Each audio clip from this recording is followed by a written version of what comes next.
Olá pessoal, tudo bem? A paz do Senhor. Hoje eu quero falar sobre a nacionalidade do anticristo, né? Dando continuidade aí aos nossos estudos sobre o Apocalipse. Vamos ver qual será a nacionalidade do anticristo. Uma provável nacionalidade, provável por quê? Porque essa ideia é feita baseada em silogismo. Pastor, o que é silogismo? Silogismo são duas ideias que resultam numa conclusão. Então, qual que é esse silogismo que o pessoal faz? É que os judeus aceitarão o anticristo como Messias.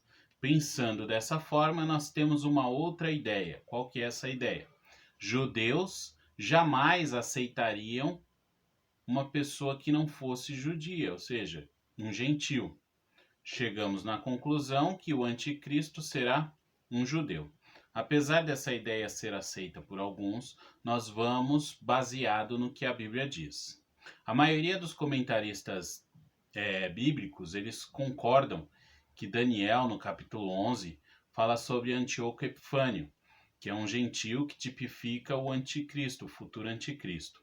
E o anticristo deverá ser um gentil, segundo essa palavra. Tá? Essa ideia é muito forte e tem base bíblica.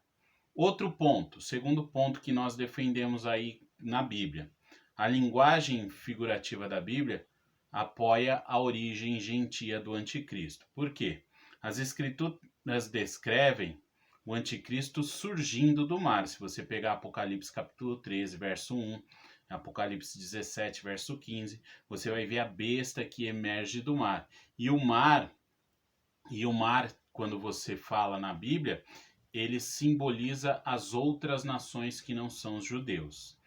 Terceiro ponto, a Bíblia nos dá uma ligeira pista da nacionalidade do anticristo, do povo que virá o anticristo.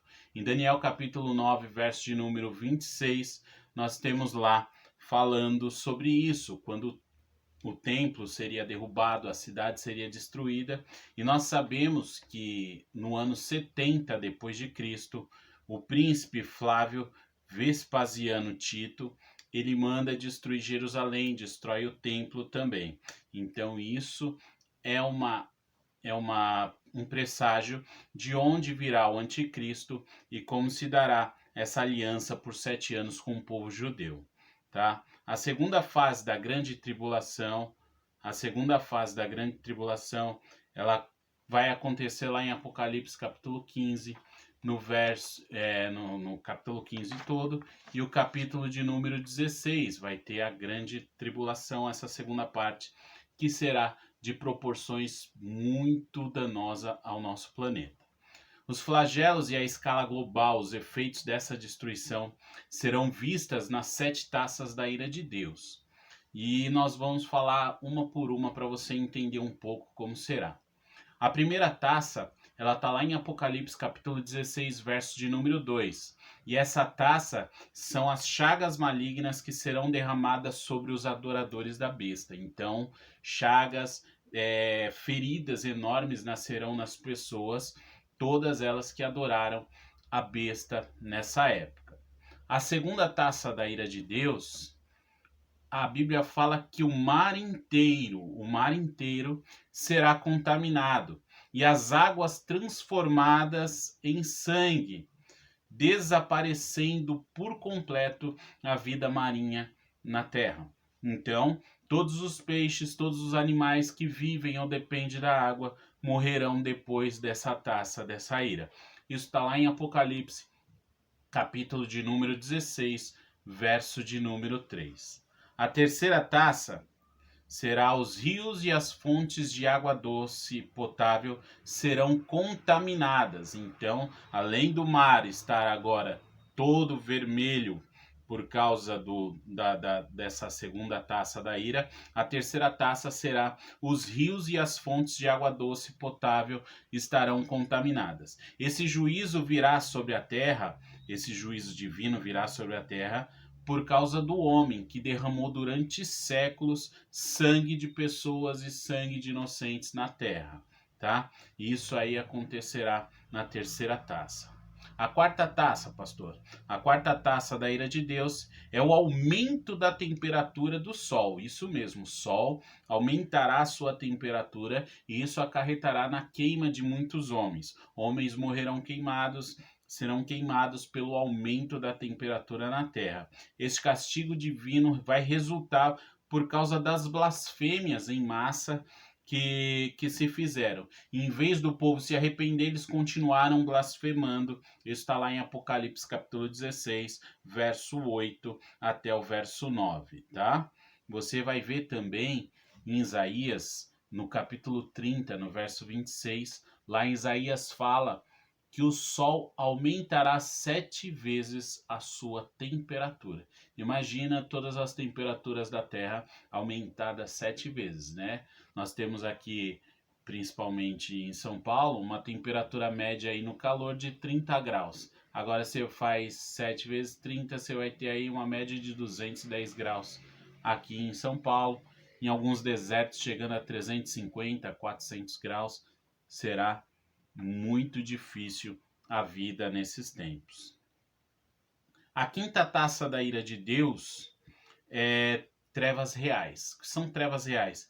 Imagina você estar num local e não ter luz de nada, nem de lua, nem de estrelas, nem de iluminação, nem de nada.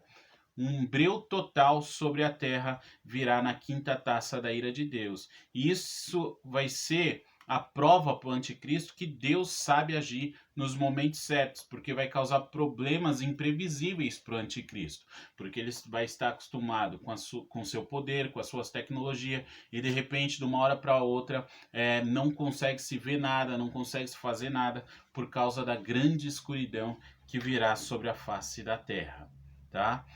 Isso aí está em Apocalipse capítulo 16, do verso 10 até o verso 11.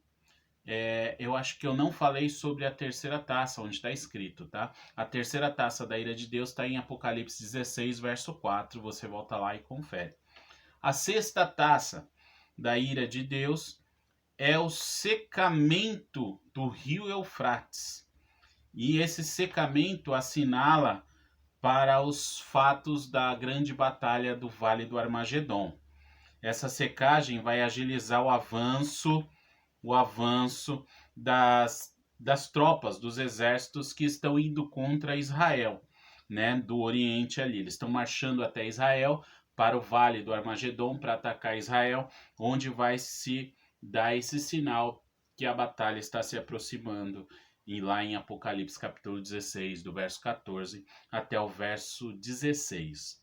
E a sétima taça é um terremoto. A sétima taça da ira de Deus é um terremoto devastador que abalará toda a terra, anunciando o fim do mundo.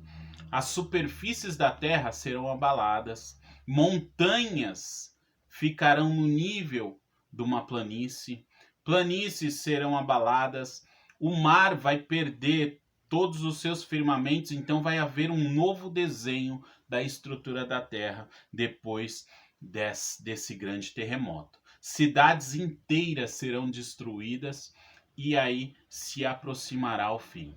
Eu queria que você deixasse o seu like, curtisse aí os vídeos, indicasse para pessoas que têm às vezes não um esclarecimento total desse livro, que é complexo, mas muito interessante, e você se inscrevesse aí no canal, tá bom? Até uma próxima vez. O próximo vídeo eu falarei sobre o Armagedon.